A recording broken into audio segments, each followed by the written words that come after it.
For those who don't know, I'm a mediocre gamer at best. Go follow my Twitch. I like to play games for fun, and anytime I attempt to be competitive, I'm shortly reminded why I will never aspire to be the ultimate gamer god.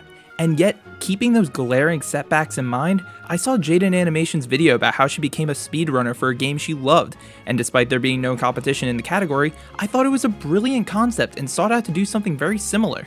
The real challenge for me was not how fast my run could be, but what kind of game I could find that I was relatively versed in and no one else had completed a run for. I looked across my entire gaming library until I found my holy grail, a game so underrated they gave it a remaster, and even then people still haven't played it through. Ni No Kuni, The Wrath of the White Witch. Ni No Kuni tells the story of a young boy named Oliver, who, after his mother passes away, is told her soulmate might have been taken captive on another parallel world. Led under the belief that her imprisonment is the reason for his mom's demise, Oliver travels to this world along with Drippy, High Lord of the Fairies, to save his mother and the people left brokenhearted by the evil villain Shadar. This game is incredible. The animation is breathtaking, the art style is gorgeous, and half the cutscenes were done by Studio Ghibli, so if that doesn't sell you on the game, nothing I say will. This game is a masterpiece, and I decided to destroy my love of the franchise by entering speedrun hell. This, my dear viewers, is a story of how I became a world record holder in speedrunning. I am the best Ni No Kuni speedrunner for the PS4. I also feel like before I get truly started with the run, I should explain a few of the speedrun strats that exist and why it took so long for me to finish. The first is a duplication glitch. Now, I have no idea how this actually works, only that it's available on the PS3 version of the game exclusively, and means that any mana/health fears you actually have essentially disappear. In later updates and in the remaster, the dupe glitch has been phased out, meaning a trick used to save hours of time does not exist for my run. The second is a tech that allows Oliver, the main character, to avoid wild mobs. Again, this is another one I don't really understand how it works, but I had a general idea. The basic concept is you spam the menu button as a mob is running towards you, and you basically reset its pathing. This will in turn slow it down and make it easier to avoid. The final is actually a pathing option designed to save hours of time. You, a small child, must head to a casino and gamble away your family's life savings in order to save the world. Manipulation? Sure, but money. And boy oh boy do you need money. Like many RPGs, this game falls under the dangerous fall behind you lose concept. In Ni No Kuni, there are over 100 side quests designed to be done as the game progresses. When you finish these missions, which can range from destroying a mob to helping an NPC with their problems, you get a stamp that can be exchanged for rewards, like gaining extra experience or dropping health glims more often. Because this was a speedrun, I didn't have a lot of time to finish these tasks. Actually, I only did like 3 or 4, and that was just so I could get the buff of running across the map faster. This meant I was not only behind in gold and levels, but I had to allocate where my gold went to, hence the time loss. When you fall behind in levels in an RPG, you have 2 options. The first is to spend all your money on items to make up for the level deficit. These will boost your attack and defense to a high enough level that you can theoretically clear the dungeon without much issues, but the problem is, if you lose too much health, you probably don't have any healing items and you will most likely die. The second is to be behind in damage and levels, but have enough healing and mana regen items you can spam if the going gets tough. And yes, it will get tough. Battles will take forever because you lack the damage to finish them quickly, but you'll be able to spam regen until the sun rises. So I'm sure you're probably wondering, hey Sloth, which of these speedrun tricks did you use to beat the game and get really good time on the leaderboard? None. The answer is none. I'm an idiot, but you knew that before you clicked on the video. Guess it's time to show you how even the stupidest of speedrunners can come out with a gold. I came into the run with insanely high hopes, and the expectation I could finish the game within 10 hours max. I am a fool. I should not have thought that way. My god, do I wish it was 10 hours. We start off our run by playing as the character Oliver and meeting Drippy, High Lord of the Fairies. He tells us about another world, and within 6 minutes into the run, we've entered Ni No Kuni. Our first task is to head to Ding Dong Dell, where we arrive at the gates only to realize we can't actually enter. So we take a detour, go to the deep dark woods, and get our first familiar. The way familiars kind of work in this game is that they're essentially a part of your heart, so you use them to battle and they gain like stats and have different typings. It's like Pokemon. It's essentially Pokemon. Ni No Kuni is a combination of an RPG and Pokemon. After much deliberation from chat, we settled on the name Anteater Rat. And thanks to his help, we were able to clear the deep dark woods in relatively quick time. We finally arrived at the boss, the Guardian of the Woods, and were able to get a quick KO thanks to our ultimate ability, Burning Heart, which does a ridiculous amount of fire damage against, you guessed it, a grass type. Super helpful. At around the 23-minute mark, we finally entered into Ding Dong Dell. And after we wasted a lot of time in town and being decked out in wizard robes, we head for an audience with the king, King Tom, I believe the 4th. I don't know, he's a cat. He's King Tom. King Tom, unfortunately, is suffering from brokenheartedness, which is a common trend that you see throughout the game. Basically, the villain Shadar decides he's going to take a piece of their heart, they're not able to do anything, and Oliver goes around saving everybody. One of the things that King Tom really lacks is his precious fish. So, of course, we go to retrieve it, give him a healthy dose of enthusiasm, and after running around, realize that we're actually heading in the wrong direction, go back to the original town of Motorville, and find his alter ego. When I say alter ego, I mean soulmate. Every character in Ni No Kuni has a soulmate that translates over to Motorville, so there are a lot of missions where you go from Ni No Kuni into Motorville just so you can interact with the two characters. It was around this point in the speedrun that the term "runs dead" began to trend in my chat. What this basically means is I'm making a lot of mistakes, and if I was an actual speedrunner, I probably would have stopped. However, no one else had completed this category, no one else is probably going to complete this category, so whatever I do is technically the best time, meaning that the run will never die. It's a good thing no one else has done this run before. Yo, it just cost me the run. Shit. Every stall mistake is a runs dead moment. Yeah, but this run is gonna live forever.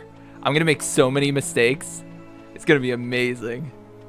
In Motorville, we find King Tom's alter ego, and Drippy, the absolute unit that he is, carries him to safety. After rescuing the cat and heading back to Ni No Kuni, we meet our second familiar, Sergeant Hops. We then learn that King Tom decides to fight his enemy, Hickory Dock, in Ding Dong Well, and of course have to head there to save him. Our first run through the well, we get absolutely destroyed, run out of mana, and cannot complete the task we need to. Shit, we're not gonna have enough mana. Wait. Guys, I fucked up.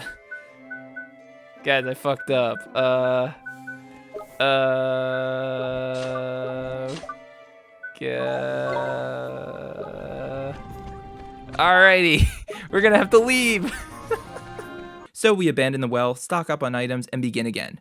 After a fast second clear of Ding Dong Well, we face Hickory Dock and beat him in record time. We were extremely lucky with the run and take little to no damage, and he actually had most of his abilities hit him, which is super duper rare. Great RNG. We're now 55 minutes in, we've beaten our second boss, and about an hour in, leave Ding Dong Dell and head to Golden Grove. In Golden Grove, which is one of the most beautiful areas of the game, we got lost. We defeat numerous union workers, get lost several more times, and eventually make our way to our third team member, Drillbur, in honor of our fallen Nuzlocke comrade. After hopping, bouncing, and fighting our way through the grove, we arrive at the boss, the fearsome Gladiator.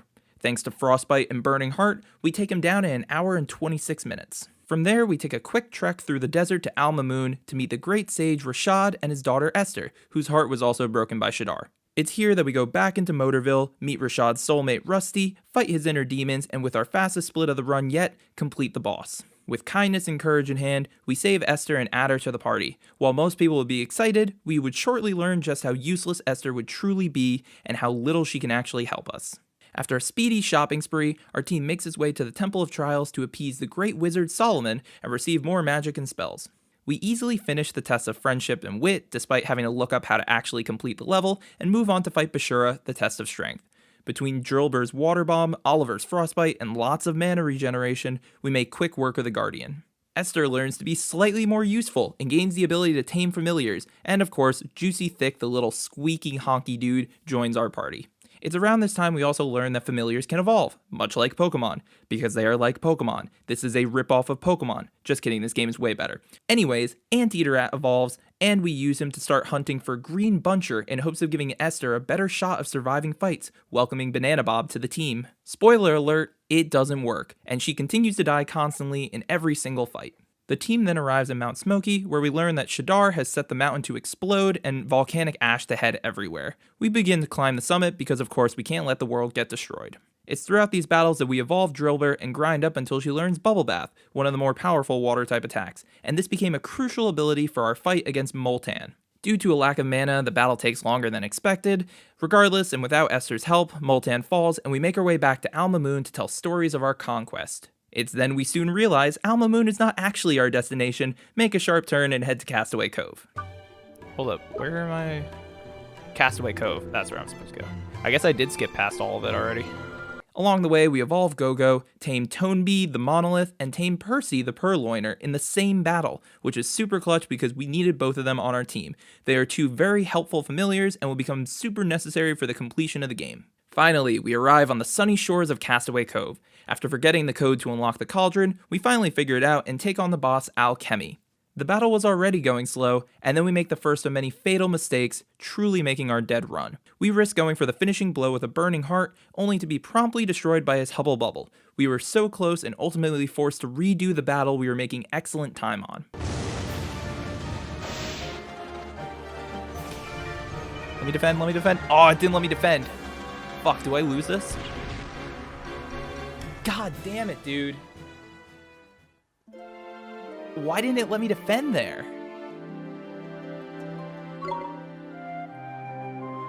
Wow. That's actually so annoying. Round 2 of Alchemy goes better as we play more cautious and realize we can force Esther to do nothing and stop taking all the mana from us. 3 hours, 11 minutes in, we finally take down the genie of the cauldron and set out to charter a ship. On our way back to Alma Moon, we tame a wombat named Wambo, who sits in our party and does nothing for most of the run. But he was participating, and he gets an A for effort. Back in Alma Moon, we learn the identity of the Cowlifa, the ruler of the city, and travel to Motorville to meet her soulmate, who is in love with cheese, and it cannot stop eating it and lacks restraint. So what do? We age the town's milk fountains to her liking, find her indulgentness some restraint, and take the letter of recommendation back to Castaway Cove so we can finally set sail. It's around this time that we also claim a merit award that allows us to run across the land a little bit faster. Does this actually help our time? Who knows, but in my mind I felt pretty good about it.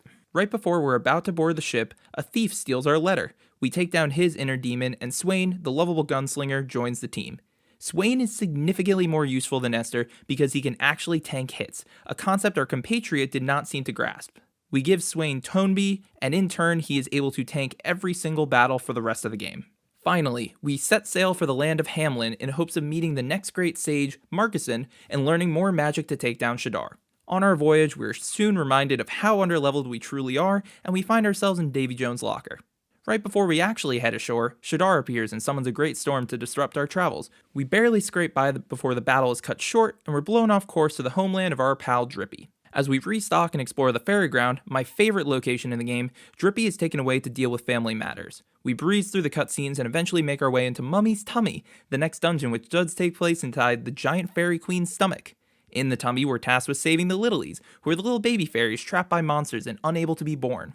After clearing the dungeon, we take on Royal Jelly and have one of our slowest clears of the game due to lack of mana and Drippy not dropping a single golden glim. You thought Esther was useless? Drippy just one-upped her. Like, legitimately, if we had one golden glim, the run would have been 10 minutes quicker. Not that it really matters in the overall thing, but it pissed me off at the moment. 4 hours and 30 minutes in, we finally leave the ferry ground and arrive in Hamlin, the bustling city where everyone wears armor that makes them look like a pig. We acquire some of our own pig armor through the black market, sneak into the palace, and fight the giant pig-shaped tank, Porco Grosso. After butchering the pig, we're thrown into the past in a wild turn of events. We then meet the two young princes who grow up to be the sage of Hamlin and our very own Swain. It's a cool story arc, but definitely doesn't come across well in a speedrun, so if you're actually interested in it, go play the game. On our way to Tombstone Trail, we get knocked out along the way, restock, and evolve our cat, which is super helpful because he actually becomes useful at this point. The trail isn't too difficult as we make our way through with very minimal setbacks, a surprising change of pace. Finally, we face Candelabracadabra, one of the easier bosses in the game. We make quick work of it with a flurry of arrows of light and move on from the dungeon. Once completed, we're brought back to the present where we acquire the legendary wand Mornstar, although it's only a shell of its full power. We restore the Great Sage Marcuson's belief and learn about a map the Sky Pirates hold access to, which will unlock its full potential. Oh, and we also picked up a robot and named it RoboCop. He's pretty cool, I like him. We struggled a lot as we make our way to the Sky Pirates and eventually come face to face with a big old dragon. The dragon itself was relatively easy, and we would have had a faster time if I wasn't so distracted by the incredible pizza that was made for me. It was so good, and I just couldn't help myself. Eventually, we take down the dragon and help a second dragon regain its confidence. This second dragon lets us use him for transport, and now we can fly across the land with ease. We learn about the location of the 3 stones Mornstar requires and set off to tackle the dungeons and truly power up. I won't go into too much detail about these fights since their attack patterns are nearly identical. Spam spells as Oliver, drink coffee, rinse and repeat. We make quick work of the snake, take down Bone Boy with relative ease, and make our way to the Frostland of Yule. It's there where I decide to make the choice to invest in damage items over healing, and it pays off. Yeah, that's why I saved up and spent everything for the blade, because the blade is just so good. And I was going to do it with the candle one, and then I realized that I can get a more powerful blade. Despite getting knocked out right before the boss and having to redo the dungeon in a very tilting manner. Oh my god. Oh my god. I didn't get off. Are you kidding me? It was one attack. That's so frustrating. That's so frustrating. Oh. That's so frustrating. It was a single attack. We make our way to the Ice Wolf and obtain the final piece of Mornstar's puzzle. It's there we discover that our wand actually needs a spell placed on it to become truly powerful, and we head out to meet Queen Kulon, who's been corrupted by our lack of love. We take down her inner demon, restore Mornstar into the wand it was truly meant to be, and get a special guest appearance from chat. Who, you might be asking? It's none other than Professor Palmer, a Twitch streamer who actually holds multiple world records for Ni No Kuni runs. He showed up because he heard I was streaming, gives me some advice, and hangs. Oh, word. Wait, I actually know you, Professor Palmer. You're the guy who has the world record on this, right? Welcome to the stream, by the way. Dude, I watched your speedruns and I learned nothing from it, yet here I am. It was insane and just the boost I needed to continue with the run. Along the way, our buddy Phil makes another appearance as we save him from his own inner demons and set to craft the Carry-On, a device that lets us access the villainous Shadar's dungeon. Here's where the game becomes truly difficult and we really start to struggle. In the Miasma Marshes, after evolving our cat into his final stage, we lack the damage to take down any of the wild encounters. We're forced to redo the level, and I'm feeling super demotivated at this point. Almost an hour of frustration, we finally make our way to the mini-boss Vileheart, claim the full power of Mornstar, and set out to take down Shadar once and for all. And then, as hopes were running high, tragedy strikes. All of the skipped side quests and lack of strong itemization come back to bite us in the ass. We're too low a level to properly take down this dungeon and face our biggest setback of the run so far, multiple deaths. Every battle was a struggle, and time continued to pile up as I died over and over and over. The monsters were just too strong, and I didn't have enough damage or sustain to actually survive their attacks. I was feeling like this was the end. This was the end of our journey. And this was the end of the speedrun. And then chat spoke up. Chat, who had been keeping me company for the past 11 hours. Chat, who had been by my side through every dead run meme, time save, and hilarious moment. They motivated me to continue forward, saying how close I was to finishing the run, and reminded me how far I'd come. Here was where I decided to take a pause and figure out an actual strategy, and made my way into the dungeon more motivated and driven than before. I was going to beat Shadar. Finally, we had arrived, the biggest antagonist of the game so far, and we had made it into his hollow halls. After a ridiculously easy 3 phases, due to spamming the spell Mornstar and chugging coffees, we took down the Dark Djinn. This entire endeavor took an hour and a half, and we still had 5 bosses to go. I knew that this run at this point would take at least 13 hours, and with chat by my side, I supposed I was ready for anything that came my way. We decided to replace Esther with Marcusin, as she had been nothing but useless throughout the entirety of the run. This switch would actually be key to our victory. For our final mission, we had to fight the White Witch, the game's namesake villain. In a corrupted state, she turned the entire world to zombies, and it became our job to take down familiar friends and foes once again and save the people of this world. We then defeated the zombie versions of Porco Grosso, Queen Lola, and King Tom in less than an hour, and it was finally time to make our way into the final dungeon of the game, the Ivory Tower. We stocked up on as many healing and mana items as we could afford, took a deep breath, and made our way in. This dungeon would be our most trying yet. In this stage alone, we lost a few different times, but we persevered. We cleared stage after stage until we reached the second to last boss of the game. Gallus, who ironically is the being that sent us through time to find Mornstar, fell to the wand's hands after 2 attempts. There we were, 13 hours, 40 minutes in, and we were finally up to the final boss, Cassiopeia, aka the White Witch. This boss has 3 stages, and if you lose on any of them, you have to redo the entire battle. I was tired. I was exhausted. My eyes were red and dried out, and I knew a single mistake meant the run was over. I was driven though. I was driven by the desire to stop playing Ni No Kuni and finally get some sleep.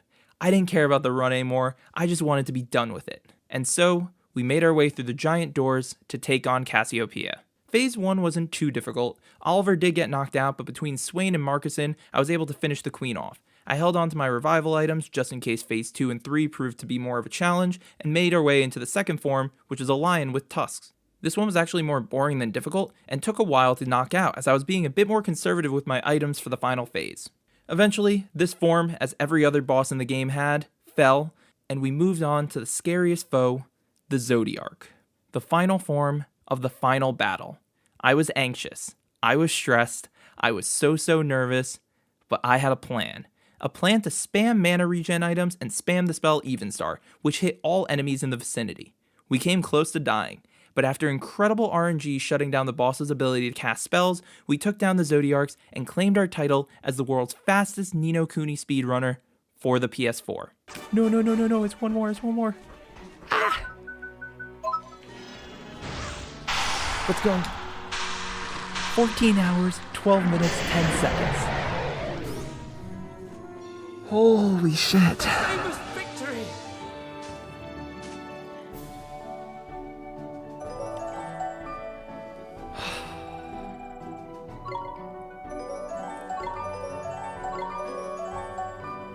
Bruh.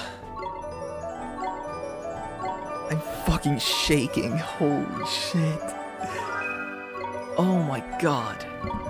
14 hours, 12 minutes, and 10 seconds is the goddamn fucking world record. Can someone fucking beat this shit? All in all, it took 14 hours, 12 minutes, and 10 seconds. The new world record. My new world record. I honestly can't believe that I streamed on Twitch for that long, and that I actually completed the run. I was so not prepared for it, and I really didn't realize how difficult it would be, but I'm glad I did it. This was an idea I've had for a few months, and it feels amazing to have checked it off my bucket list. Truly though, thank you to everyone who came out and watched on stream. I could not have done it without your support and motivating words, because I truly would have given up very early on to the run. I also like to say thank you to all my subscribers on Twitch and all my followers here, and just everyone who supports whatever things I'm doing. It's really cool to see that people are interested in the work I'm doing, and I'm very excited and very motivated to continue with it. Anyways, this is the story of how I became a world record holder. Maybe this will inspire you to do something you've had on your mind for a while. Maybe this will inspire you to play Ni No Kuni, or maybe it won't inspire you at all. Either way, I hope you enjoyed, and I'll catch you all in the next one.